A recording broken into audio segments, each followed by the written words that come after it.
스치기만 해도 똑똑해진다. 드라이브 스루 시사 주진우 라이브.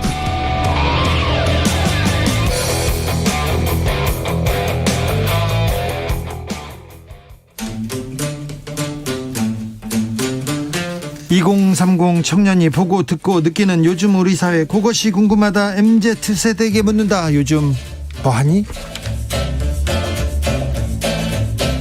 프로게이머 출신 유튜버 황희도 씨, 어서 오세요. 네, 안녕하세요. 잘 지내셨어요? 네, 잘 지내고 있습니다. 자, 오늘은 어떤 얘기로 가볼까요? 먼저 민주당 경선 후보 선출 결과 관련해서 좀 이야기가 많이 나오고 있습니다. 그러게요. 예, 최근에 이재명 경기지사가 서울에서도 과반 승리 거두면서 민주당 대선 후보로 선출이 됐는데 네. 이후로 서른 의원과 홍영표 의원 등이 입장문을 내면서 경선 무효표 처리에 대한 이야기가 지금 좀 화제가 되고 있습니다. 자, 청년들은 어떻게 반응하고 있습니까? 일단은 뭐 비판과 응원 반응이 나뉘고는 있는데 주로 뭐 그들만의 리그에서 선출된 거다. 국민들의 염원은 대장동 하천대유 때려잡는 정권 교체뿐이다. 뭐 이런 비판도 있고요.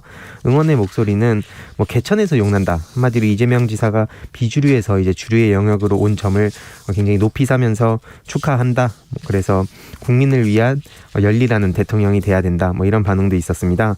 예. 그래서 청년들 같은 경우에는 특히 민주당과 송영길 대표에 대한 비판의 목소리는 결선을 해야 나중에 땅을 치고 후회하지 않는다. 진짜 민주당에 인물이 없다. 내가 송영길 대표면 차라리 결선을 해서 대중들의 관심 더 모을 텐데 라는 의견도 있었고요. 네. 이낙연 후보에 대한 비판은 그동안 국민의힘이 좋아할 만한 행동들을 많이 한 것 같다. 뭐 사면 발언부터 시작해서 180석을 얻고도 추진력 없고 또 같은 당 대선 후보를 팀킬하는 모습이 뭔가 실망스러웠다. 오히려 국민의힘과 원팀 아니냐. 뭐 이런 반응이 있었습니다. 네. 청년들도 그냥 비슷하게 보고 있네요. 맞습니다. 네. 자, 국민의힘 얘기는 어떻게 나오고 있어요? 그 내부도 사실 굉장히 지금 복잡하게 이렇게 비판과 또 응원이 나뉘고 있는데요. 네. 거의 그냥 여야를 서로 이렇게 비판하듯이 그 내부도 굉장히 심각한 상황인 것 같습니다. 네. 그래서 뭐 각 후보에 대한 비판과 응원도 되게 구분이 많이 돼 있는 상황이고요. 네. 그래서 내부 총질 그만하고 원팀으로 좀 갔으면 좋겠다. 정권 교체를 하려면 힘을 합쳐야 된다. 이런 이야기들이 좀 많이 있었습니다. 네. 청년 커뮤니티에서는 특히 뭐 황교안 씨 같은 경우에는 이번에 그 4인에 들진 못했는데 뭐만 하면 다 부정선거라고 하냐. 그래서 부정선거 전문가라고 인정한다. 이런 반응도 있었고 최지영 씨 같은 경우에는 직장도 돈도 명예도 다 날린 거 아니냐. 뭐 그런 반응도 있었고요. 또 최재경 하태경보단 원희룡 씨인가 보다. 뭐 황교안 씨 같은 경우에는 존재감이 너무 없었다. 뭐 이런 반응들이 있었고 결국엔 여야 할 거 없이 그냥 이번 대선은 뭐 포기하려는 듯한 이야기도 좀 있었습니다. 보수 커뮤니티는 어떻게 반응하고 있습니까? 아무래도 보수당에 대해서는 좀 애정이 있을 텐데요. 근데 거기도 그 어떤 후보냐에 따라서 굉장히 많이 나뉘더라고요. 네. 특히 어떤 사이트에서는 부정선거 이슈를 좀 끌고 오던 황교안 씨를 좀 많이 밀던 사이트도 있었는데 보수 사이트요? 예, 그래서 황교안 씨 떨어진 게 안타깝다. 네. 이런 반응이 있었고 그러면서도 또 한편으로는 본 경선 가봤자 어차피 또 이게 뭐하냐라는 생각도 들긴 했다. 뭐 이외로도 내부 총질 좀 그만했으면 좋겠다라며 뭐 유승민 씨라든지 다른 후보들을 비판한 반응도 있었고요. 또 다른 사이트에서는 특히 2030들이 지금 홍준표 후보를 좀 좋아하는 사람들이 있더라고요. 네. 그래서 그러다 보니까 보수 정당 역대 후보들 중에서 2030한테 이 정도로 지지받는 사람 없었다 라면서 응원하는 목소리도 있었고 또 유승민 씨가 토론 여러 번 하다 보면 반등할지도 모른다. 뭐 이런 얘기도 나오고 있습니다. 정책에 대해서 뜨거운 반응을 보인 그런 정책이나 그런 논쟁은 없었습니까? 정책에 대한 얘기보다는 네. 주로 어떤 키워드 네. 아니면 어떤 논란 네. 그걸 중심으로 그게 정책이 될 때도 있고 아닐 때도 있는데 주술 같은 경우. 네 맞습니다. 뭐 왕자라든지 네. 뭐 주 120시간 이런 거. 자, 일베 사이트에서 가장 지지를 받고 있는 후보는 누굽니까? 어느 정도 황교안 씨 같은 경우에 황교안. 부정선거 이슈를 좀 얘기하다 보니까 네. 거기서는 황교안 씨를 좀 많이 응원하더라고요. 그리고요. 그리고 뭐 민경욱 씨라든지 뭐 이번 후보는 아니지만 네. 그런 부정선거 이슈를 좀 받아주냐 안 받아주냐로 나뉘는 것 같았습니다. 그렇습니까? 예. 부정선거 이슈를 받아주지 않으면 일베에서는 인정 못 받습니까? 뭐 가짜 보수라는 얘기도 있고 뭐 네. 위장 우파다 이런 식으로도 비난하더라고요. 지금 후보들에 대해서는 위장 우파다 이렇게 생각합니까? 그렇습니다. 네. 다음 얘기로 가볼까요? 2030 세대가 처음으로 주식 폭락장을 겪고 있다는 얘기입니다. 그렇죠. 지금 대외 불확실성 뭐 이런 문제들로 주식 투자하고 첫 폭락장을 경험하는 2030 세대가 나오고 있다는 얘기인데, 특히 이들 중에는 마이너스 통장이라든지 이런 과도한 대출을 통해 투자에 뛰어든 사람들이 있습니다. 비투한 사람들이 많거든요. 그래서 지금 주식 투자를 하고 있는 청년들 반응 어떻습니까? 일단 인터넷 반응을 먼저 말씀드리면, 청년들의 잘못이 아니다. 이상한 논리로 뭐 공매도 활성화시키는 금융당국이나 세금만 거두면 된다는 청와대 뭐 사기 노름에 당한 거다, 이런 이야기도 있었고요. 결국에는 항상 돈을 딴 사람만 책을 쓰고 주목을 받으니까 전부 다 돈을 버는 것 같지만 그 뒤에는 수십 명에 이른 사람들이 있다. 한마디로 보통 그러니까 많은 사람들은 잃는다. 보통 그렇게 생각하는 경우가 많은 것 같고요. 네. 뭐 주식은 욕심내는 순간 천국에서 지옥으로 떨어진다. 뭐 이런 지적도 있었습니다. 실제로 그래서 경험담이 담긴 청년들의 반응이 많았는데, 지금 뭐 좀 우는 소리 들리는 것 같아요. 뭐 살다 삼성전자 마이너스를 처음 본다라는 네. 반응도 있고요. 주식이 흐르듯이 내 눈물도 흐른다. 뭐 제발 이게 그만 떨어졌으면 좋겠다. 뭐 이외로도 기분이 한동안 안 좋았는데 좀 좋게 생각하기로 했다라면서 긍정적으로 마음을 먹었다는 반응도 있습니다. 뭐 국제적으로 경제가 흔들리고 뭐 사이클 주기라고 생각한다는 반응도 있고요. 뭐 부모님께 죄송하다는 그런 이야기도 있었습니다. 이외로도 주식 어플을 지워버렸다. 그래서 언제 될지 모르지만 크게 돈 써야 될 일 있을 때까지는 안 보려고 한다. 뭐 이렇게 나뉩니다. 살다 삼성전자 마이너스는 처음 본다. 아니 부회장님 나오시면 뭐 달라진다고 했는데 지금 울고 있네요. 네.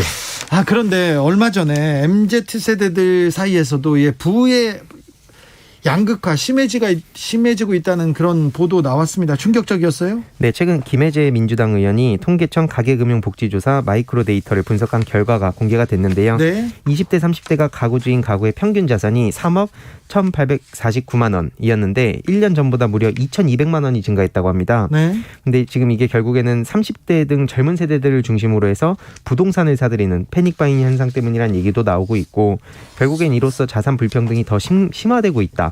뭐 이런 얘기가 나오고 있습니다. 네. 그래서 세무조사에 착수한 30대 이하 446명 가운데선 부모의 도움으로 고가의 상가 빌딩을 편법 취득하거나 아버지 부동산을 담보로 금융기관에서 수억 원을 빌려서 사업자금으로 쓴 사례 등이 나오고 있다고 합니다. 청년들 이거 어떻게 반응합니까? 이에 대해서는 좀 의견이 나뉘는 편인데, 이런 통계가 무슨 의미가 있을지 싶다. 한마디로 어느 세대나 양극화는 크지 않았냐, 이런 이야기도 있었고요. 2030을 하나로 묶는 거에 대한 비판의 목소리도 있었습니다. 20대 초반이랑 30대 후반이 어떻게 비교가 되냐, 이런 식으로 이야기도 있고요. 네. 자본주의 사회에서 양극화는 또 어쩔 수 없는 거 아니냐. 그래서 코로나로 돈이 풀리고 부동산 폭등으로 더 가속화된 거 아니냐. 뭐 이해로도 안타까운 거는 그 양극화를 부추기는 사람들이나 그런 구조를 만들려는 그런 집단이 오히려 그 피해받는 사람들한테 지지를 받고 있는 게 좀 아이러니하다, 이런 반응도 있었습니다. 그래요. 그렇습니다. 그렇군요. 네, 청년들이 이렇게 경제에 대한 관심, 그리고 먹고 사는 거에 대해서 걱정 점점 커지는데, 이 부분을 어떻게 해소해야 될지, 어떻게 노력해야 될지 참 고민입니다. 박형규님께서 집에 호랑이를 키워도 이렇게까지는 안 물립니다, 이렇게 얘기했습니다. 주식이 많이 물려 있다는 얘기죠. 네. 호랑이한테도 이렇게 안 물린다고요? 네, 눈물이 나네요. 김병욱님, 저도 삼성 주식 가지고 있는데 너무 힘들어요, 이렇게 얘기합니다. 이런 친구들 많구나, 그죠? 맞습니다. 자, 다음은 어떤 뉴스로 가볼까요? 위드 코로나 시기를 수능 뒤로 미뤄달라라는 내용의 국민청원이 올라왔더라고요. 수능 뒤로 미뤄요? 예, 그래서 위드 코로나가 지금 뭐 11월 중순 뭐 둘째 주 뭐 이때쯤 시작되는 거 아니냐라는 얘기가 있는데, 11월 18일이 수능일인데 그 이후로 열흘 정도만 미뤄달라라는 청원이 올라왔고, 이거에 대한 반응이 좀 뜨거운 상황입니다. 반응이 뜨겁습니까? 실제로 이 자영업자 같은 경우에는 영업시간이나 모임 인원이 제한될 때 억울하더라도 지침 다 지키면서 2년 가까이 감수하고 살아왔는데, 이런 상황에 이런 청원이 올라오는 건 이기적이라고 생각이 든다. 우리도 하루빨리 위드 코로나가 절실한데 왜 자영업자들을 고려하지 않냐, 정말 슬프다, 뭐 이런 반응도 있었습니다. 청년들은 뭐라고 합니까? 수능 응시할 사람들이 백신 다 맞고 방역 준비 다 하는데 무슨 소리 하는지 모르겠다. 그리고 고3 학생들 같은 경우에는 스터디 카페를 다 다니지 않냐. 수능이 무슨 국가 중요 계획이라도 되냐. 그래서 뭐 자영업자들이 특히 여태까지 엄청나게 고통을 받고 그걸 다 감내해 왔는데 이건 좀 너무 이기적인 것 같다. 뭐 이런 비판들이 좀 많이 있었습니다. 네, 다른 반응도 있어요? 뭐 옹호하는 반응도 있었습니다. 위드 코로나에서 확진자 늘어나고 가족들이 만약에 걸리면 결국엔 확률이 높아지니까 그런 거 아니냐. 충분히 이해가 가능하고 다른 것도 아니고 위드 코로나만 좀 밀어달라는 건데 나는 그 이해가 간다라는 반응도 일부 있었습니다. 보수 커뮤니티는 뭐라고 합니까? 뭐 위드 코로나가 시작되면 할로윈 때 이태원이 난리 날 것 같다 이런 반응이 있었고요. 결국에는 좀 적극적으로 돌아다니는 사람들을 인싸라고 부르는 이야기가 있는데 네. 인싸들이 다 문제다. 뭐 헬스장 샤워실부터 풀어라. 뭐 이런 반응도 있었습니다. 그래서 빨리 위드 코로나 해서 언제까지 마스크 끼고 살지 모르니까 풀어달라는 반응이 좀 많이 있었습니다. 알겠습니다. 네. 1833님께서 맞아요, 밀어주세요 이렇게 얘기하시는 분도 있고요. 시험하고 그게 무슨 상관이에요 이렇게 얘기하시는 분도 있습니다. 아무튼 답답함을 이렇게 전한 것 같습니다. 2335님께서는 주식은 하나님 말도 들으면 안 됩니다. 네. 그러니까 우리 선배가 이거 잘 알아, 우리 후배가 잘 알아, 누가 찍어주세요 이렇게 다 누구도 보증할 수 없습니다. 담보할 수도 없고요. 6809님 저는 주식이 밥입니다. 주진우 라이브 좋아요 얘기합니다. 알겠어요? 네. 1136님께서 광역버스 안에서 정확히 36명이 듣고 있습니다. 주진우 라이브를 청취하기 때문에 조용합니다. 에코백을 받고 싶습니다. 작가님, 전 20대입니다. 얘기합니다. 알겠습니다. 네. 감사합니다. 대선이 점점 뜨거워지는데 청년들 정치에 관심, 대선에 관심 많습니까? 예, 특히 대선 이슈가 많이 되는 만큼 네. 요즘은 좀 공약집을 보는 사람도 많이 있는 것 같긴 하더라고요. 공약이요? 청년들이 공약을 보고 있어요. 예, 그런데 이게 또 민생에 얼마나 와닿는지, 네. 내 일상에 얼마나 와닿는지도 중요한데, 네. 근데 이제 또 커뮤니티나 이런 데서는 주로 네거티브, 네. 자극적인 게 많이 이슈가 되는 것 같긴 합니다. 네. 그런데 지금 청년들이 공약을 따지고 있다. 맞습니다. 그렇게 보면 될까요? 맞습니다. 말씀 잘 들었습니다. 요즘 뭐하니 유튜버 황희두 씨와 함께했습니다. 감사합니다. 감사합니다. 오늘도